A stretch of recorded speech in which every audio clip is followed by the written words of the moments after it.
Allah Subhanahu wa taala berfirman, "Inna anzalna at-taurata fiha hudaw wa nur." Sesungguhnya kami, yakni Allah, anzalna at-taurata, telah menurunkan Taurat. Fiha hudaw wa nur, di dalam Taurat ada petunjuk. Wa nurun, dan ada cahaya. Di dalamnya ada petunjuk dan ada cahaya. Tentu yang dimaksud dengan cahaya di sini bukan an-nur al-hissi, bukan cahaya hissi seperti cahaya matahari atau cahaya lampu. Tapi yang dimaksud di dalam di sini an-nur atau cahaya tentu maksudnya sama dengan kata hudan atau mirip mendekati dengan kata hudan, maknanya sebagai petunjuk. Jadi maknanya di dalamnya ada ajaran, di dalamnya ada hukum-hukum, di dalamnya ada syariat, yang mana syariat ini sebagai petunjuk, syariat ini juga sebagai cahaya. Fungsinya menerangi, seperti halnya cahaya matahari ataupun cahaya lampu, fungsinya untuk menerangi jalan manusia.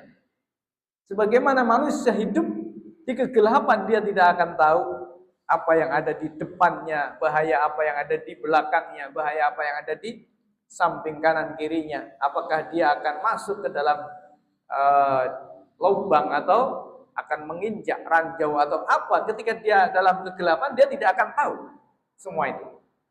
Tapi ketika dia ada dalam keterang benderangan, maka dia tahu, ngerti di depannya ada ular atau tidak, tahu di depannya ada lubangan atau tidak, di depannya jurang atau bukan, dia tahu.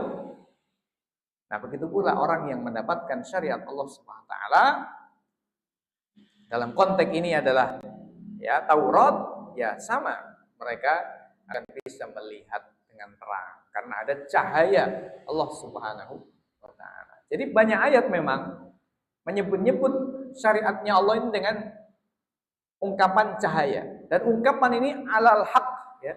Ungkapan ini memang benar, memang nyata bahwa syariat Allah itu adalah nur, cahaya, yang mana ketika manusia tidak mendapatkan cahaya, maka tentu berarti dia berada dalam kegelapan, karena kegelapan itu adalah ketiadaan cahaya. Dan dalam arti syarak berarti siapa yang tidak mendapatkan syarak atau tidak memiliki petunjuk dari syariat, maka berarti dia berada di dalam kegelapan. Maka berarti kapitalisme ya kegelapan, sosialisme kegelapan, kemudian isme-isme yang lain selain Islam ya kegelapan, sistem yang lain selain Islam ya kegelapan, hukum yang lain, hukum buatan Yunani, hukum buatan Belanda, hukum buatan Persia, hukum apa saja selain Islam itu hakikatnya adalah zulmun wa dzulumat, kezaliman dan sekaligus kegelapan. Dan itu adalah nyata. Maka ketika Quran mengatakan hukum-hukumnya itu sebagai cahaya, Taurat disifati sebagai cahaya, itu memang nyata, memang kenyataannya seperti itu. Ya.